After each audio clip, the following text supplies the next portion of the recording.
امشب در 24 زنده از ابوظبی، اعطای نشان شیخ زاید به دونالد ترامپ از سوی امارات متحده عربی. رئیس جمهوری آمریکا با هدف تقویت روابط رئیس امارات متحده عربی رو به کاخ سفید دعوت کرد. اون میگفت ما دزدیم،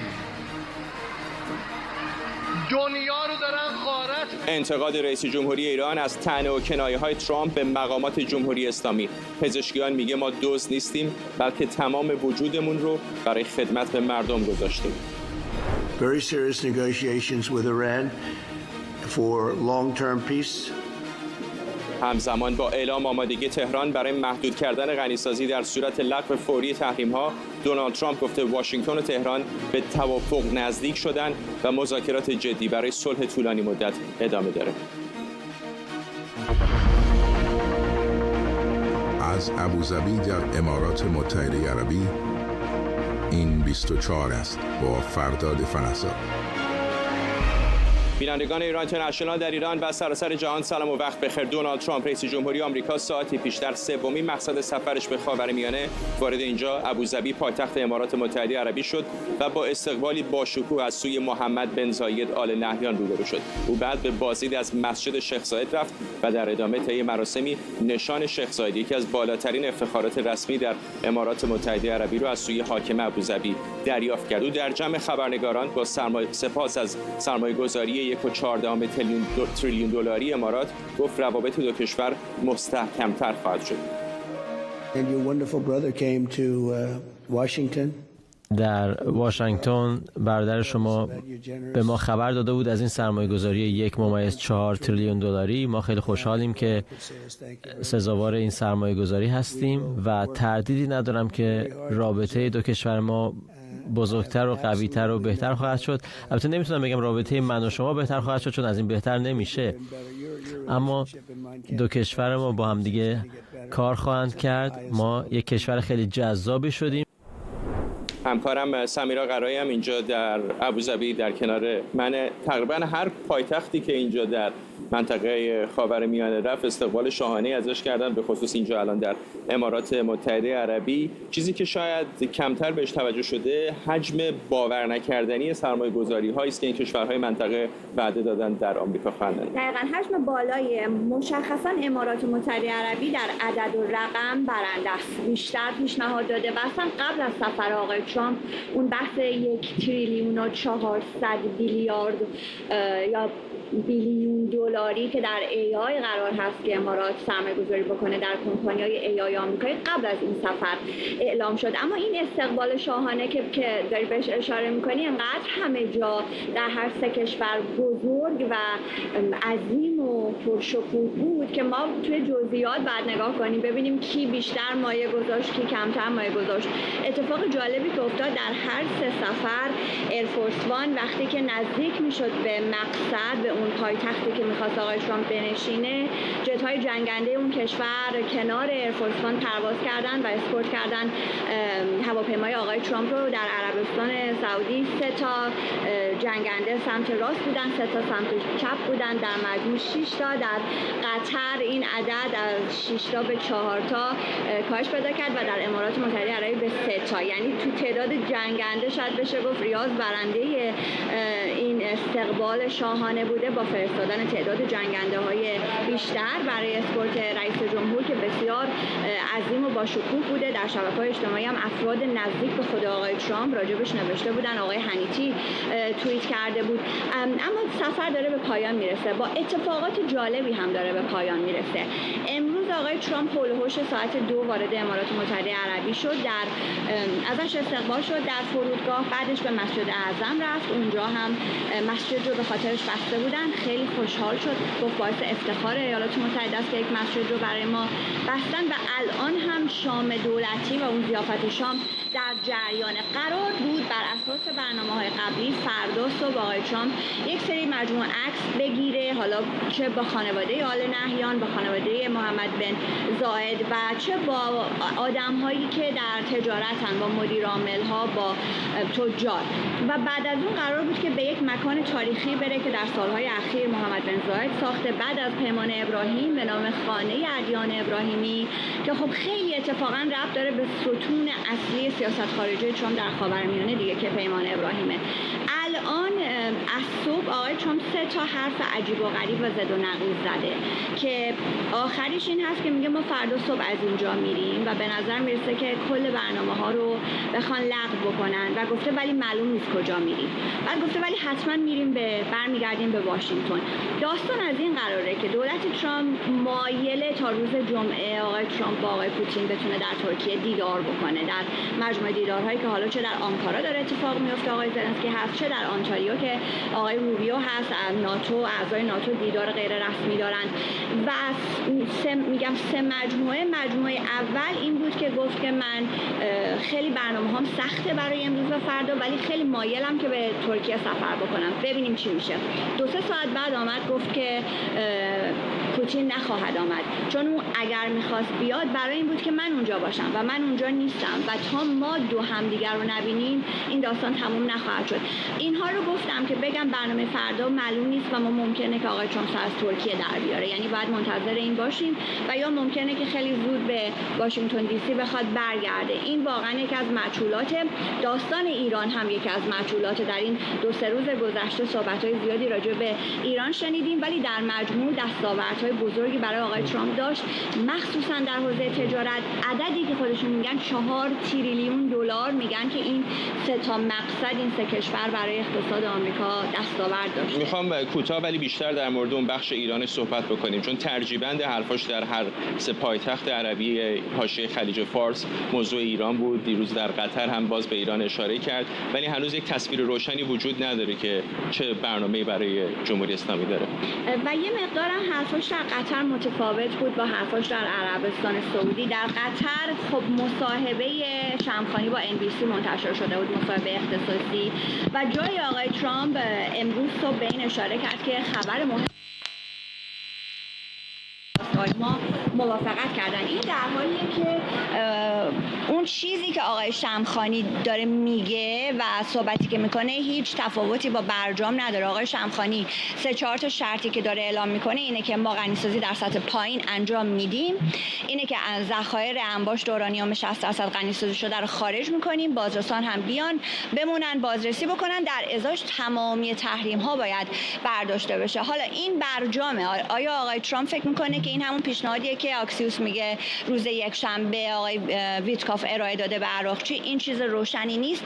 در قطر اتفاق مهمی افتاده. آقای ترامپ میگه که امیر قطر خیلی ایرانی‌ها رو دوست داره، ایرانی‌ها بعد ازش تشکر کنن چون هوای اونها رو داره و اجازه نداد که من بخوام به ایران حمله بکنم. ممنونم از تو سمیرا قرای همکارم اینجا در ابوظبی گرم و شرجی و زیبا به خصوص این ساختمان پشت سرمون. امیدوارم در ادامه برنامه دوباره سراغ تو بیایم. سمیرا قرای اینجا در ابوظبی با ما.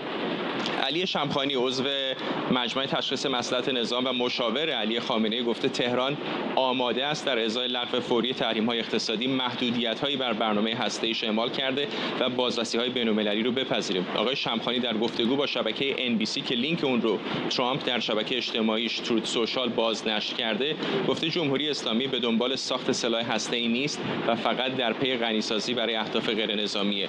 این موضع جدید جمهوری اسلامی در حالیه که آقای ترامپ گفته واشنگتن و تهران در حال رسیدن به یک توافقند. And you probably read today the story about Iran has sort of agreed to.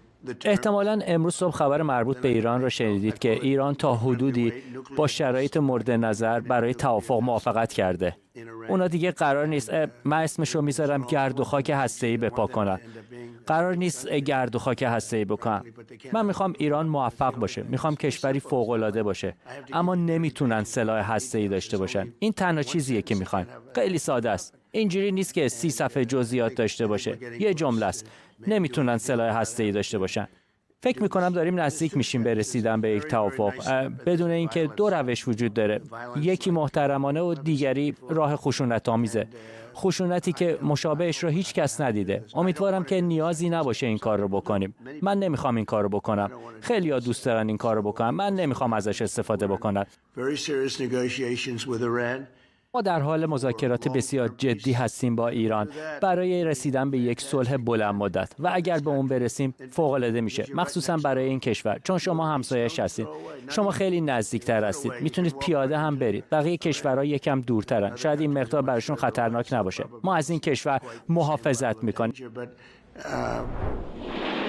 کامران متین، استاد روابط بین‌الملل در دانشگاه ساسکس از برایتون و علی سعدزاده، تحلیلگر مسائل خاورمیانه از فرانکفورت. با آقای سعدزاده، رئیس جمهوری آمریکا حرفای علی شمخانی رو بازنشر داده در شبکه اجتماعی خودش که به نظر میرسه در ادامه همون امید آقای ترامپ برای رسیدن به یک توافق با تهران باشه. اما حرف آقای شمخانی توقف کامل غنیسازی نبود، اونجا دوباره به محدود شدن غنیسازی اشاره میکنه. آیا بازنشر توییت یا مطلب او در شبکه اجتماعی آقای ترامپ به نظرتون نشانه اینه که شاید ایالات متحده حاضر باشه کمی امتیازاتی در مورد غنیسازی به تهران بده؟ شاید حاضر باشه که در سطح بسیار پایین این اجازه رو بده، ولی مسئله اینه که جزئیات این داستان خیلی خیلی مشکلتر از دفعات قبل خواهد شد. یعنی اون بازرسی دقیقی که آمریکایی ها میخوان، این جمله رو که همین الان شما پخش کردید که ایران نباید به سلاح هسته‌ای برسه، در حقیقت بایستی یک نوع بازرسی باشه که دیگه امکان 60% غنیسازی از ایران رو بگیره که وضع به امروز تبدیل نشه. لازمه این کار راستی آزمایی و بازرسی بسیار دقیق. آمریکایی‌ها میگن که ما اصلا ناظران خود ما باید اونجا باشن بر تأسیسات هسته‌ای ایران و این چیزی است که شاید جمهوری اسلامی نتونه بپذیره، شاید بپذیره، ولی همونطور که گفتم این داستان برنامه اتمی ایران یک جزئیاتی داره که ممکن در جزئیات شکست بخوره. یعنی در جزئیات انقدر سخت بگیرن که برای جمهوری اسلامی مشکل باشه اینو به طرفداران خودش به جامعه بقبولونه. ما الان از ایران صداهای متفاوتی میشنیم. به همین علت هنوز مشکل. خامنه‌ای هم که سکوت کرده، اصولا معلوم نیست چه میگه. به همین علت اینه که ما هنوز در یک حالت ابهام قرار داریم. فقط چیزی رو که میتونیم بگیم اینه که اون جمله طلایی که در حقیقت ترامپ گفت که ایران بایستی از قطر و بعدم گفت از بقیه کشورهای خلیج فارس تشکر بکنه که جنگ از دور شده فعلا و این نشان میده و این جمله خیلی خیلی مهم است. مهم هست این است که اولا ظاهرا ترامپ جنگ نمیخواد، همونجوری خودش بارها گفته، و میخواد با فشار دیپلماتیک بسیار سخت به مسئله اتمی ایران بپردازه.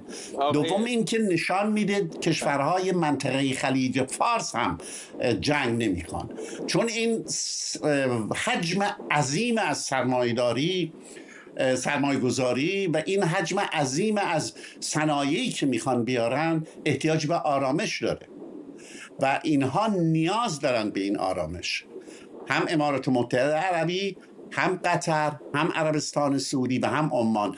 و همین علت هم هست که محمد بن سلمان برادرش خالد رو که وزیر دفاع هست به ایران فرستاد چند روز قبل از اینکه عراقچی بره عمان. یا اینکه قطر بلند شد، آقای قرقاش و بقیه سیاستمداران اماراتی رفتن به مسکو روزی که عراقچی در مسکو بود، چندین ساعت قبل از اینکه به عمان بره. یعنی نیاز کشورهای خلیج فارس به یک توافق انقدر زیاد هست و چون آمریکا در اونجا سرمایه گذاری عظیمی داره میکنه و نیاز داره آمریکا هم که آرامش باشه، این که تمام سعیش میکنه که جنگی صورت نگیره. ولی اینکه آیا ترامپ واقعا موفق خواهد شد، اون همونطور که خامنه‌ای با رادیکال هایی در درون خودش، هنوز شما کامنتار تفسیر امروز شریعت مداری رو بخونید تو کیهان، با آدمای رادیکالی در درون جبهه خودش روبرو هست. در آمریکا هم لابی های اسرائیل، نئوکان ها و کسانی که اصلا مدل لیبی میارن برای ایران. یعنی همه اینها رو باید جمع بکنه و ترامپ ظاهرا میخواد یه بینابینی پیدا کنه، راه بینابینی. باید صبر بکنیم ببینیم میتونه یا نمیتونه.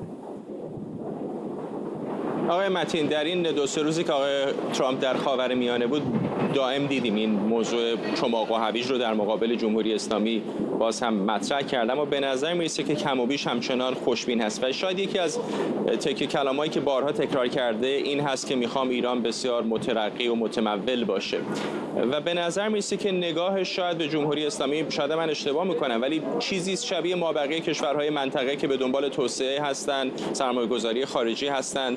اما به نظرتون چقدر واقعا اون نگاه ایدئولوژیک جمهوری اسلامی رو رئیس جمهوری آمریکا داره میبینه که الزاما نگاهی که اونها، جهانبینی که اونها، منظورم رهبر جمهوری اسلامی، به دنیا دارن خیلی متفاوته با جاهای مثل قطر و امارات و عربستان سعودی؟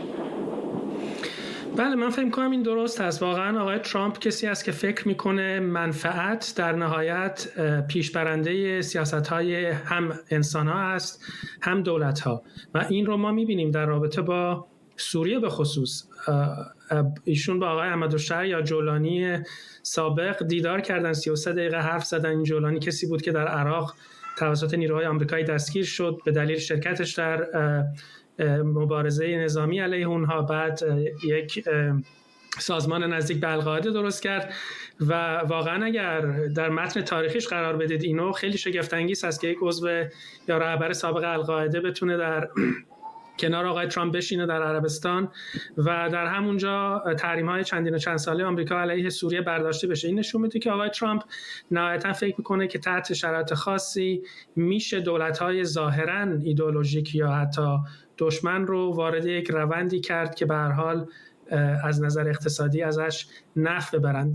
در رابطه با ایران من فکر میکنم مضافه بر این چیزایی که آقای صدرزاده به درستی گفتن، ما باید اون پارامترهای اصلی دو طرف رو مد نظر داشته باشیم. آقای ترامپ کسی نیست که دوستدار این باشه وارد جنگ‌های طولانی مدت یا بزرگ بشه. خروج نیروهای آمریکایی از افغانستان در دوران آقای ترامپ طرح‌ریزی شد و معاهده‌اش امضا شد، ولی در این حال آقای ترامپ نیاز داره به شدت که موافقتنامه‌ای که با ایران امضا خواهد کرد، اگر بکنن البته، حتما باید برتری داشته باشه بر برجام و چیزی که اوباما در واقع با ایران امضا کرد. در این رابطه و در این حال جمهوری اسلامی هم نیاز داره که بتونه یک درجه‌ای حتی به صورت سمبولیک هم شده غنیسازی در ایران داشته باشه تا بتونه طرفداران به اصطلاح خودش رو راضی بکنه. فرمولی که بعضی از خبرگزاری‌ها از جمله رویترز ارائه کردن این هست که ایران خود ظاهراً پیشنهاد کرده که یک کنسورسیوم چند جانبه با شرکت عربستان، قطر و امارات و ایران شکل بگیره که غنیسازی در خاک ایران و با حضور و نظارت کارشناسان و نمایندگان این کشورها و احتمالاً حتی آمریکا شکل بگیره و این اورانیوم بعد به جاهای دیگه صادر بشه که کشورهایی که خریدار هستند. به این ترتیب یک سازوکاری وجود خواهد داشت که با وجود ادامه غنیسازی در ایران این روند در کنترل کامل جمهوری اسلامی نخواهد بود. در نتیجه آمریکا میتونه ادعا بکنه که هم از این لحاظ برجام برتری داره و در این حال اون بندهای موسوم به غروب آفتاب هم رو برمیدارن از این موافقتنامه. در نتیجه از اون لحاظ هم ترامپ خواهد توانست بگه که ما این معاهده بهتری هست، اما هنوز بر سر یک سری جزئیات اختلاف هست، از جمله بر سر اینکه آیا تحریم ها باید تدریجی برداشته بشن از سوی آمریکا یا همشون یک جا، چیزی که ظاهرا شمخانی و ایران میخوان. در این حال بر سر این که این اورانیوم 60% یا به بالا که ایران غنی کرده کجا باید بره، بر سر این هم هنوز توافقی نشده. در هر صورت یک سری جزئیاتی باقی هست، ولی همچنان که شما هم در سوالتون گفتید آقای ترامپ کسی است که فکر میکنه ترکیبی از منفعت و ترس میتونه ایران یا کشورهای مثل ایران رو بیاره به متن در واقع مراودات بین‌المللی و در کنار اینها من باید این هم اضافه بکنم که این خاورمیانه جدیدی که آقای ترامپ در حال ترسیمش هست به شکل عجیبی شاید از نظر اسرائیل بدون اسرائیل داره شکل میگیره. یعنی اسرائیل با از بین بردن محور مقاومت به نوعی موضوعیت خودش رو برای سیاست خارجی آمریکا هم بسیار کمتر کرده، چون اهمیتش در مهار ایران بود و ایران فی الحال به نوعی مهار شده. در نتیجه کشورهای عربی میتونن که یک سازوکاری داشته باشن که ایران هم بخشی از این معماری منطقه‌ای باشه، ولی این وضعیت یا این چیدمان جدید امنیتی به رهبری عربستان و با شرکت ترکیه و با در واقع همراهی سوریه خواهد بود و ایران اگر هم نقش پیدا بکنه بسیار نقش به اصطلاح کوچکتری خواهد بود.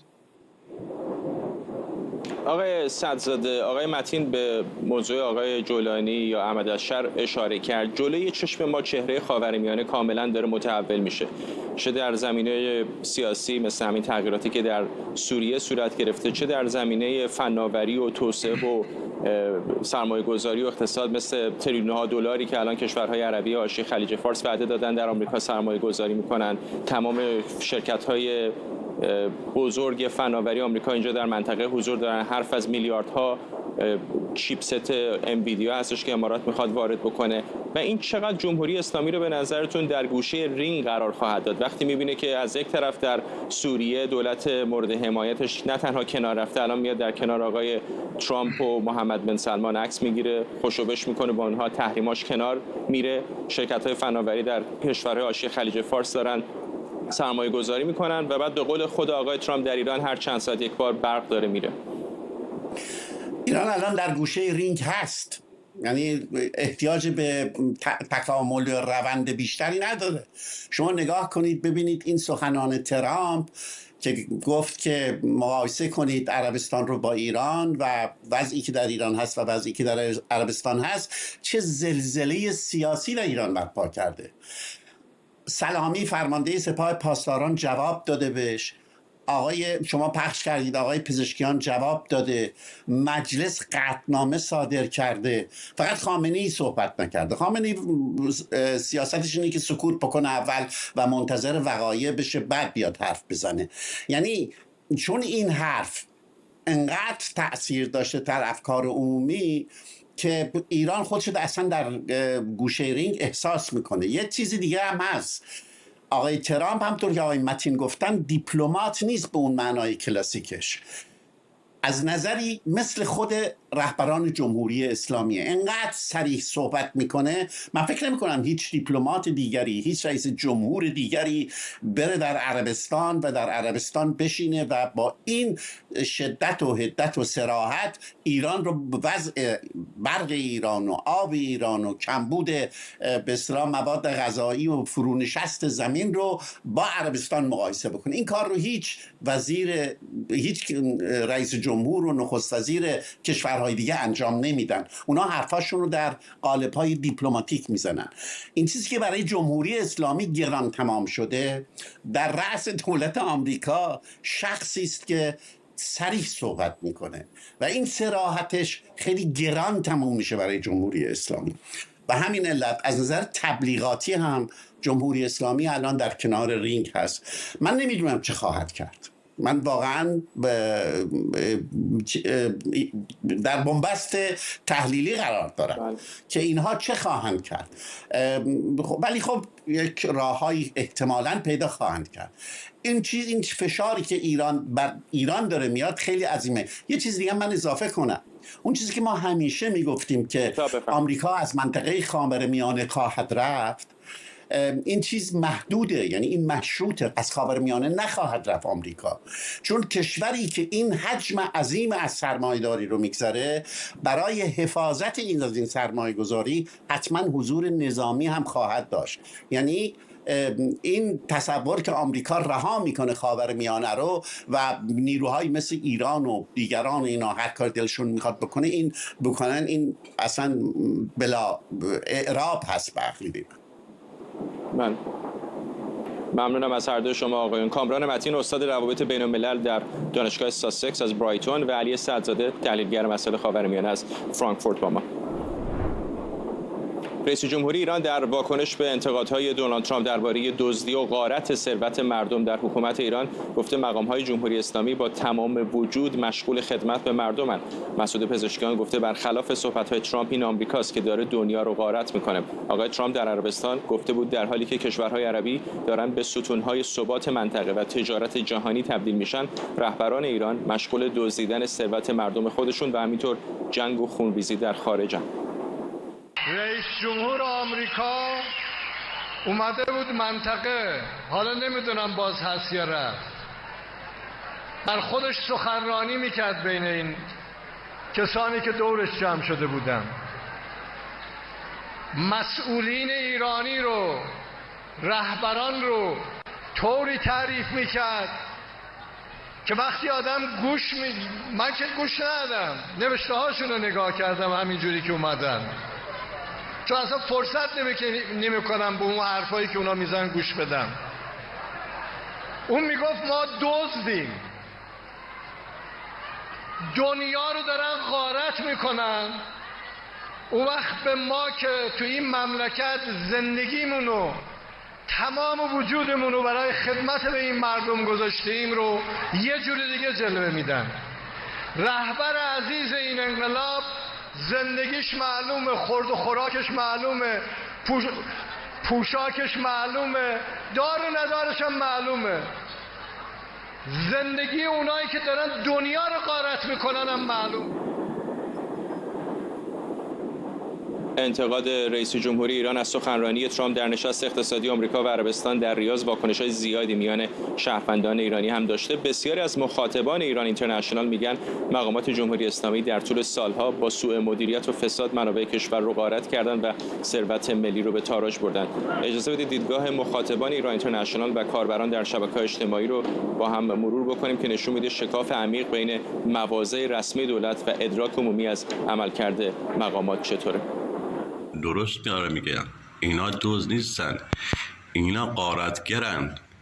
اینا این مملکت غارت کردن. دزد اگه دزدی بکنه برای رفاه حال خودش دزدی میکنه، برای رفاه خانوادهش دزدی میکنه. ولی شما غارتگرید، از ما دزدی میکنید، به کشورهای دیگه میرید.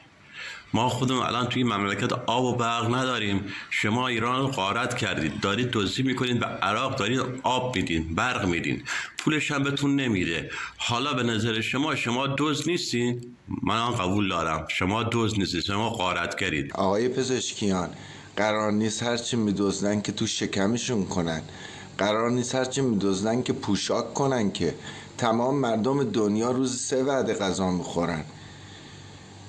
دزدیایی که شما و رهبر شما از این مردم کردن صرف شهواتشون شد، جاه طلبی هاشون. مردی که خواست ولی امر مسلمین جهان بشه، تمام ثروت مردم رو در این 30-40 سال ریخت توی حلقوم حماس و گروه های نیابتیش. آقای پزشکیان، پس انفال چی هست؟ از همه میخوام که این کلمه رو جستجو کنن و بدونن انفال چی هست. طبق این کلمه که از قرآن گرفته شده و قانون تبدیل شده، انفال یعنی خامنه‌ای صاحب ملک ایرانه. ملک ایران هم از کوه و دشت و بیابون و جنگل و دریاها و غیره و غیره. محسن سازگار، فعال سیاسی و عضو شورای مدیریت گذار از واشنگتن به ما پیوسته. آقای سازگار، حالا بخشی از این صداها رو شنیدیم، ولی در شبکه‌های اجتماعی هم واکنش‌های مشابه زیادی میشدید، به خصوص این مقایسه کشورهای حاشیه خلیج فارس با ایران برای بسیاری از ایرانی‌ها ملموسه، به خصوص اینجا در امارات که می‌دونیم برای تعطیلات، برای کسب و کار، برای دید و بازدید خیلی از ایرانی‌ها میان و دبی رو می‌بینن و مقایسه می‌کنن با مثلا شرایط داخل ایران و به نظر میاد که آقای ترامپ هم این تفاوت رو به خوبی درک کرده و ازش داره استفاده سیاسی هم می‌کنه. چقدر به نظرتون این نکته‌ای که او گفته جمهوری اسلامی رو زیر فشار بیشتری قرار میده؟ والا این تیکه صحبت آقای ترامپ خیلی حساب شده است. حالا هر کی نطقشو نوشته خیلی خوب وضعیت فعلی ایران رو میشناخته و خیلی خوب دست روی نقطه‌ای گذاشته که در واقع چسب روی زخم مردم ایران رو کنده و آه مردم رو درآورده و به درستی هم. حرف آقای ترامپ حرف درستیه. میگه رهبران ایران بیابونا رو سرسبز، مراتع سبز و بیابون کردن، عربستان بیابونا رو سرسبز کرده، به عنوان تمثیل میگه. و اینکه پولای مردم رو میدوزن میرن خرج جنگ افروزی میکنن، خرج تروریسم میکنن. این هم موضوع مهمه است. به هر حال ببینید مطلبی که ترامپ گفته به نظر من ای بسا بشه گفت از تهدیدهای نظامیش هم موثرتر بوده، برای اینکه رهبران ایران رو گذاشته جلوی ملت ایران که مدت هاست این رو میگن، میدونن و عنوان میکنند. ولی اینی که رئیس جمهور امریکا که هر حرفی بزنه صدها بلکه هزاران خبرگزاری و رادیو تلویزیون نقل میکنن میاد و رو این دست میگذاره، به نظرم کار زیرکانه است که به شدت رهبران ایران رو زیر فشار قرار داده. از روی عکس العملاشون هم میشه فهمید. این مقایسه ای هست که ایرانی ها بارها انجام میدن آقای سازگارا، و چقدر واقعا این تفاوت نگاه حکومت، تفاوت ایدئولوژیک و انقلابی جوی مقامات جمهوری اسلامی به خصوص رهبر ایران و اون نگاه عملگرایانه و حکومت عرفی که بسیاری دنبالش هستند جمهوری اسلامی رو در تنگنا قرار داده. ببینید جمهوری اسلامی یک حکومت ایدئولوژیک دینی بوده، یعنی از روز اول یک قرائت ایدئولوژیک انقلابی از اسلام نسب العینش بوده که خیلی هم متأثر از تفکر چپ بوده اون ایدئولوژی گرای انقلابی، ولی یعنی بر این اساس حرکت کرده. این خب فاجعه خلق کرده، یعنی بعد از 46 سال میبینید این تئوری اسلام فقاهتی ایدئولوژیک انقلابی که به اجرا در اومده فاجعه خلق کرده در همه ابعاد. حالا این ماجرا گل بود به سبزه آراسته شد، یعنی این مسیر تبدیل شده به یک دزد سالاری، یعنی به گفته وزارت اطلاعات 140 تا باند مافیایی غارت و قدرت تقریبا تمام اقتصاد ایران دارن کنترل میکنن و در رأسشون هم شخص علی خامنه‌ای قرار داره. بزرگترین مؤسسات کشور به او وصلن، نزدیک به نیمی از GDP کشور در مؤسساتی است که مالکش برابر تعریف شخص خامنه‌ایه. من واقعا از آقای پزشکیان تعجب میکنم که میاد اینجوری حرف میزنه و گویی خودشو میزنه به کوچه علی چپ. یعنی خامنه‌ای اتفاقاً بزرگترین و مهمترین و ثروتمندترین آدمی است که غارت منابع مردم تش به او ختم میشه. حالا اینی که با 80 و چه میدونم 7 سال 6 سال سن نمیتونه همه رو بخوره، لابد یه وعده غذا باید بخوره در شبانه روز برای سلامتیش، ولی این مهم نیست. مهم این است که او ثروت کشور رو به باد داده و نظامی رو داره رهبری میکنه به وجود آورده که در اون دزدها غارت میکنن و یا صرف ساختن خونه و خریدن نمیدونم ملک و املاک در اقصانقاط دنیا میکنن و یا اینم که بخشش هم میدن به مفخرهای منطقه. به هر صورت این حرف آقای ترامپ حرف درستی بوده و دکترین او که این است که به خاورمیانه داره میگه به جای جنگ و دعوا و تروریسم بیایید صلح کنید و تجارت کنید. دکترین صلح و تجارت بعد ازشو گذاشت، به نظرم دکترین خوبی پیش پای کشورهای خاورمیانه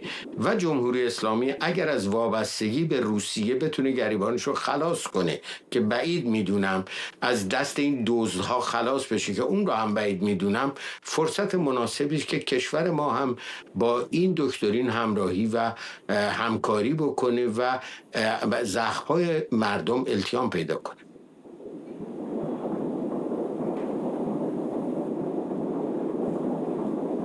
بله، ممنونم از شما. محسن سازگارا، فعال سیاسی و عضو شورای مدیریت گذار از واشنگتن با ما. بیننده پوشش ویژه برنامه 24 هستید اینجا از ابوظبی پایتخت امارات متحده عربی. همین الان که داریم صحبت می‌کنیم درست پشت سر ما، البته این پشت سر من یکم اونورتر میتونم تصویرش رو بهتون نشون بدم، در کاخ وطن آقای ترامپ میزبان مهمان مقامات اماراتی است برای یک ضیافت شام. تصاویر زنده رو از این دیدار هم دارید می‌بینید. آقای ترامپ داره وارد کاخ الوطن میشه، یکی از کاخهایی که نسبتاً جدید ساخته شده.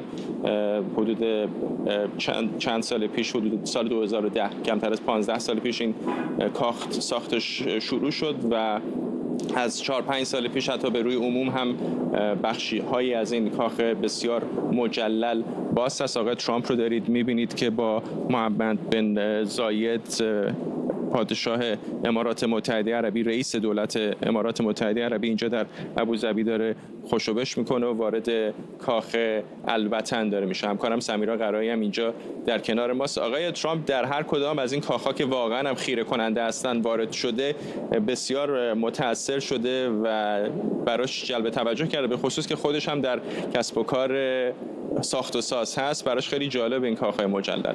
همینطوره در قصر شیخ تمیم بن حمد آل ثانی امیر قطر قشنگ این رو گفت من خودم در کار خونه هستم، در کار ساخت و ساز هستم، میتونم بهت بگم عجب خونه ای. و گفت این چیزیه که ما توی آمریکا بهش میگیم پرفکتو. اینجا راجع به فرهنگ خیلی صحبت کرده. وقتی وارد مسجد اعظم شده، مسجد جامع شیخ زاید شده، گفته که عجب فرهنگی، عجب به طرح‌ها نگاه کرده، به فرش نگاه کرده و ظاهراً اون چیزی که حالا من میخوندم که خبرنگارایی که داخل بودن نوشته بودند، دسته های گلی که اون محوطه ها رو درش گذاشته بودن چیزی بوده که اون خبرنگار در عمرش ندیده بوده، به چنین عظمتی گل گذاشته باشن در اون فضا. روی مرمر کاخهای قطر هم خیلی آقای ترامپ حساسیت نشون داده بود و هر جا که پا گذاشته بود، چون 2-3 تا قصر رو نگاه کردی که آقای ترامپ هم دیوان امیری رو رفت، هم لوسایل رو رفت و میگفت این مرمر چقدر بدون قلاقشه، چقدر صافه، چقدر زیباست و لذت برده بود از واقعا هم جاهایی که رفته بود. فرداد خودمون دیشب دیدیم یک نمونهش رو دیگه، همه زیبا بودن. و اگر یاد باشه موقعی که محمد بن سلمان تازه ولیعهد عربستان سعودی شده بود، میگفتش که اروپای آینده اینجا در خاورمیانه است. میدونم که در بسیاری از زمینه‌ها مثل حقوق بشر، مثل دموکراسی، اینجا فاصله زیادی داره با استانداردهای بین‌المللی، ولی در زمینه توسعه اقتصادی و انسانی وقتی نگاه می‌کنی، خب اگر آدم منصف باشه خیره کننده است در مقایسه با بسیاری دیگر از نقاط دیگر دنیا و به نظر میسه که آقای ترامپ هم به همین دلیل تا اندازه زیادی چشم دوخته به این نقطه از دنیا. همین الان رئیس انویدیا رو هم داریم می‌بینیم که در همین ضیافت شام دعوت هست. قراره که امارات سالانه 500,000 مایکروچیپ از انویدیا بخره. یک بخشی از این توافق‌هایی بود که آمریکا با امارات امضا کرد. اما راجع به اینجا خب بسیاری در این روزها این رو نوشتند که فضای این کشورها، حالا قطر یک مقدار شاید قدیمی‌تر این ساخت و سازها رو شروع کرده باشه، ولی فضای این کشورها اتفاقاً به ذائقه آقای ترامپ خیلی جورتره. اون چیزی که اون مد نظر داره از زندگی، از رفاه، نگاه بکنیم راجع به غزه چه پیشنهادی میده که همه رو ببریم بیرون، بکوبیم، از نو بسازیم، قشنگ بیاد بالا و حالا بعد هر کی خواست برگرد. یعنی رفاه رو در این جور چیزا میبینه، در زیبا بودن ساختمان، مرمر بی‌غل و غش. در حالا خیلی جاها گفتن که هر سه کشوری که آمده، هر جا که رفته یک تکه چیز طلایی بوده، چون به رنگ طلایی آقای ترامپ خیلی علاقه داره و خیلی‌ها نوشتن که با اینکه مارالاگو هزاران مایل اونورتره، در این سه کشور انگار که آقای ترامپ در مارالاگوه. بسیار به ذائقه آقای ترامپ جوره دیگه آن چیزی که اینجا در این کشورها داریم می‌بینیم. حالا بحث حقوق بشر هم بهش اشاره می‌کنیم. در این کشورها خب شاید به اون چیزی که در ایالات متحده وجود داره یا در کشورهای اروپایی وجود داره بسیار متفاوته. آقای ترامپ خیلی با اروپایی‌ها جور نیست، به نظر نمیاد. امروز هم در العدید یک مقدار صحبت‌هایی که کرد راجع به جنگ جهانی دوم و گفت من روز پیروزی اون ویدی به هر کسی، حالا رئیس دولت، نخست وزیر از اروپا زنگ زدم و به ما گفتن که ما داریم مراسم‌های روز پیروزیمون رو برگزار می‌کنیم و من فکر کردم روز پیروزی شما اگر ایالات متحده نبود که اصلا شما الان همتون داشتید آلمانی صحبت می‌کردید. یک چنین روی کردی هم به برخی از کشورهای اروپایی داره آقای ترامپ. و به نظر میسه که خیلی از این کشورهای منطقه هم خودشون حرف زیادی در مورد ایران نزدن چون نمیخوان تنشی ایجاد بکنن، ولی با نگرانی دارن دنبال میکنن که بالاخره این مذاکرات به کجا خواهد رسید. بیتکاف و عراقچی آیا به توافقی خواهند رسید یا نه؟ همین الان دارم ببینم که اتفاقا خودروهای آقای ترامپ، کاروان آقای ترامپ از پشت سر ما اینجا داره عبور میکنه از کاخ الوطن که برای ضیافت شام رفته بودن، حالا دارن محل رو ترک میکنن. گمان میکردیم که آقای ترامپ فردا هم احتمالاً برنامه‌هایی داشته باشه. آخرین چیزایی که میدونیم چیه سمی؟ فکر میکنم این موتورکید آقای ترامپ باشه، چون قرار بود که 11 شب به وقت ما تمام بکنن مراسم شام رو. فردا یک مقدار روز عجیبیه، هنوز ما نمیدونیم دقیق که چه اتفاقاتی خواهد افتاد. ممکنه آقای ترامپ سر از ترکیه در بیاره، ممکنه که یک راست به واشنگتن بره. فکر میکنم همچنان دیپلماسی ادامه داره، هرچند که آقای فیدان وزیر خارجه ترکیه گفته که در واقع منابع دیپلماتیک گفتند که آقای فیدان خبر داده که هیئت از روسیه، یک هیئت از اوکراین، یک هیئت از آمریکا حضور خواهند. نام اون هیئت‌ها هیچ کدوم رئیس دولت دیده نمیشه، یعنی آقای پوتین قرار نیست که بیاد، ولی آقای ترامپ بسیار چشم امید داشت که آقای پوتین بیاد. حالا اینکه پشت پرده چه گذشت، چون از روزی که این سفرها برنامه‌اش چیده شد امارات خالی مونده بود، یعنی مدت‌های مدیده که اینها فکر کرده بودند که شاید در جمعه‌ای که فردا هست و پیش رو دارن اتفاقی در رابطه با روسیه و اوکراین بیفته. 2-3 بار تا اون لب مرز اینها رفتند که اعلام بکنند که توافق صلح اعلام شد و این اتفاق نیفتاد. باز هم ما الان داریم می‌بینیم که هیجان زدن، مشتاقن که یک اتفاقی بیفته، اعلام صلح انجام بشه و باز این اتفاق نیفتاده. فردا به هر حال یک مقدار روز پیچیده‌ای هست، ولی اگر موافق باشی یه نگاه کلی بیاندازیم به این 2-3 روز. خیلی سفر مهمی بود. هم صحبت‌های آقای ترامپ در اون فروم سرمایه‌گذاری بسیار صحبت‌های مهمی بود در رابطه با خاورمیانه، در رابطه با ایران و در مجموع یک رویکرد تازه رو نشون داد از سوی آمریکا در رابطه با خاورمیانه. رویکردی که مبتنی است بر همکاری‌های اقتصادی، یک بسیار مهمه این بخش همکاری‌های اقتصادی، 2 در بازبینی اتحادهای استراتژیک که با چه کشورهایی ایالات متحده اتحاد خودش رو میخواد قوی‌تر بکنه، بیشتر بکنه، و سوم اینکه دیپلماسی منطقه‌ای.